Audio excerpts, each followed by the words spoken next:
लोकसभा में विपक्ष के नेता राहुल गांधी का नाता ईडी सीबीआई से इतना पुराना है कि अब उनकी अंतरात्मा उन्हें बता देती है कि उन्हें कब ईडी और सीबीआई याद करने वाली है। तभी तो बेधड़क होकर दावा ठोकते हैं कि भाई उनके लिए जल्द ही ईडी सीबीआई का बुलावा आने वाला है। मगर सवाल उठता है कि आप तो अपने गढ़ वायनाड गए थे, जहां 300 से अधिक लोगों की मौत हो गई और 300 से अधिक लोग लापता हैं। इधर तो लोगों को यह उम्मीद थी कि राहुल बाबा आएंगे और इस बात पर दावा ठोकेंगे कि उन्होंने वायनाड की जनता की समस्या सुलझा दी है। मगर राहुल बाबा की रेलगाड़ी एक बार फिर से राजनीति की पटरी पर दौड़ते हुए मुड़ गई ईडी और सीबीआई की तरफ। मगर सवाल उठता है कि जिस वक्त राहुल गांधी को वायनाड पर बात करनी चाहिए थी, उस वक्त अचानक उन्होंने ईडी और सीबीआई का राग आलापना क्यों शुरू कर दिया। देंगे आपको राहुल गांधी के इस राजनीतिक प्लान का डिटेल एनालिसिस। पर उससे पहले अगर आपने हमारे चैनल को सब्सक्राइब नहीं किया है तो अभी सब्सक्राइब कर लीजिए और बेल आइकन दबाना ना भूलें। नमस्कार, मैं हूं आपके साथ स्नेह श्रेयस। आप देख रहे हैं आई ऑन भारत। दरअसल बात ऐसी है कि केरल के वायनाड में 29 और 30 जुलाई की देर रात भारी बारिश हुई, जिसके कारण भयानक लैंडस्लाइड हुआ और इस लैंडस्लाइड में अब तक 341 से ज्यादा लोगों की मौत हो चुकी है। वहीं 300 से अधिक लोग लापता बताए जा रहे हैं। मरने वालों में से 146 लोगों की पहचान की जा चुकी है। 17 रिलीफ कैंप में 707 परिवारों के 2597 लोगों को रखा गया है। जाहिर सी बात है, हालात क्रिटिकल है। ऐसे में राहुल गांधी वायनाड पहुंचे और वहां पीड़ितों के साथ मुलाकात की। उन्होंने यह भी वादा किया कि कांग्रेस पार्टी वायनाड के अंदर 100 से अधिक घरों का निर्माण करेगी। अच्छी बात है, इस मुश्किल घड़ी में पूरा देश वायनाड के साथ खड़ा है। वायनाड की हालत का जायजा लेकर राहुल गांधी दिल्ली वापस लौट गए। सबको उम्मीद थी कि अब राहुल गांधी बताएंगे कि उन्होंने वायनाड के भविष्य के लिए क्या सोचा है।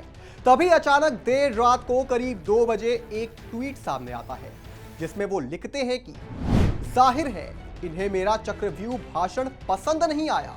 ईडी के अंदरूनी सूत्रों ने मुझे बताया है कि छापेमारी की योजना बनाई जा रही है। यानी राहुल गांधी उस चक्रव्यूह भाषण की बात कर रहे थे जिसमें उन्होंने कहा था कि 21वीं सदी में एक नया चक्रव्यूह तैयार हुआ है। यह चक्रव्यूह कमल के शेप का है। इस चक्रव्यूह में 6 लोग शामिल हैं। इसमें नरेंद्र मोदी, अमित शाह, मोहन भागवत, अजीत डोभाल, मुकेश अंबानी और गौतम अडानी शामिल हैं। मगर सवाल उठता है कि वायनाड से वापस लौटने के बाद इस तरह का ट्वीट जरूरी था क्या? मतलब आपके पास देश की जनता को वायनाड के बारे में कुछ बताने के लिए नहीं है क्या? आप इतनी बड़ी त्रासदी झेल रहे वायनाड से होकर आए हैं और आपने उस पर एक शब्द भी नहीं बोला। आपसे वायनाड का कोई समाधान नहीं हुआ तो वो भी साफ बोल देते कि भाई हमारा अनुभव अभी उतना नहीं हुआ है कि हम इतनी बड़ी त्रासदी से निपट सके।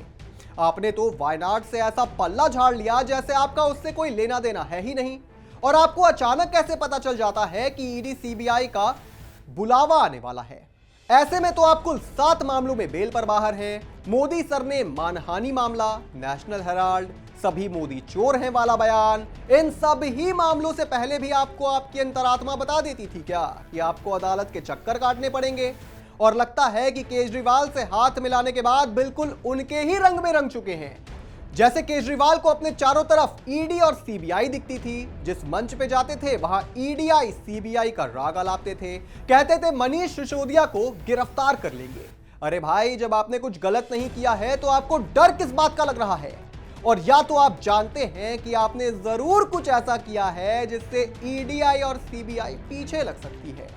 और ये तो ऐसी राजनीति है जिसमें चित भी मेरी पट भी मेरी। क्योंकि अगर राहुल गांधी को ईडी सीबीआई बुलाती है तो कांग्रेस इस बात पर ढिंढोरा पीटेगी कि राहुल गांधी ने तो पहले ही बोल दिया था कि ईडी सीबीआई का बुलावा आने वाला है। और अगर उन्हें नहीं बुलाया जाता है तो कांग्रेस चिल्लाएगी कि राहुल गांधी के ट्वीट से बीजेपी डर गई, इसलिए उन्होंने राहुल गांधी को समन नहीं भेजा। मगर कुल मिलाकर बात यह है कि वायनाड की जनता इस वक्त राहुल गांधी और कांग्रेस से क्या उम्मीद कर रही है? जनता यह उम्मीद कर रही है कि उन्हें मदद मिले, इस त्रासदी का निपटारा हो। मगर दुख इस बात का है कि राहुल गांधी दिल्ली से लौटकर राजनीति कर रहे हैं।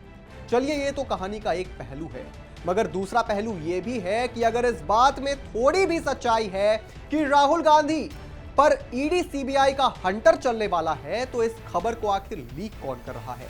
कांग्रेस पार्टी के सोर्सेज जरूर हैं, इस बात में कोई दौराय नहीं है। बहुत लंबे समय से कांग्रेस शासन में थी, तो सोर्सेज तो उनके हैं। मगर ऐसी खबरों का लीक होना सरकार के सिस्टम की एक बड़ी कमजोरी नहीं है क्या? इस पर आप क्या सोचते हैं, हमें कमेंट करके जरूर बताएं। और भी तमाम बड़ी खबरों से जुड़े रहने के लिए आप देखते रहें आय ऑन भारत।